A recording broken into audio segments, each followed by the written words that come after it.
Hello' everyone, good morning. মই আকৌ আহি গ'লোঁ এইমছলৈ নেক্সট ডে'। তো জেঠা এডমিট হৈ আছে যিহেতু ৰাতিপুৱাই আহিব লাগে। ৰাতি দাদাই থাকে, ডাঙৰ দাদাই। ৰাতিপুৱা সৰু দাদা আৰু মই আহোঁ। তো এয়া টিকলিজনী, এইজনীৰ কথা ইমান মৰম লাগে। মই সেইকাৰণে ভিডিঅ' ক্লিক কৰি থৈছিলোঁ। মাকৰ লগত বাহিৰত বহি আছিলে। তাৰপিছত এয়া জেঠাৰ লগত বহি আছিলোঁ। তো এয়া মই অকণমান ক্লিক কৰি থ'লোঁ ভিডিঅ'। তো তাৰপিছত মই জেঠাক চাহ খাবলৈ দিলোঁ। চাহ হোৱাৰ পিছত মই ওলাই আহিলোঁ দাদাৰ লগত।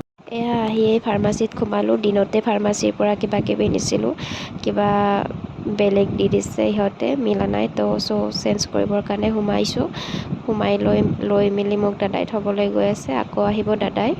তো দাদা এজনক থৈ আহিছে বাৰু জেঠাৰ লগত। এয়া বাজৈ হোটেলত দাদাজনৰ বাবে কিবা ল'বলৈ সোমাইছে দাদাই। তো এতিয়ালৈ আহিছোঁ, বাই।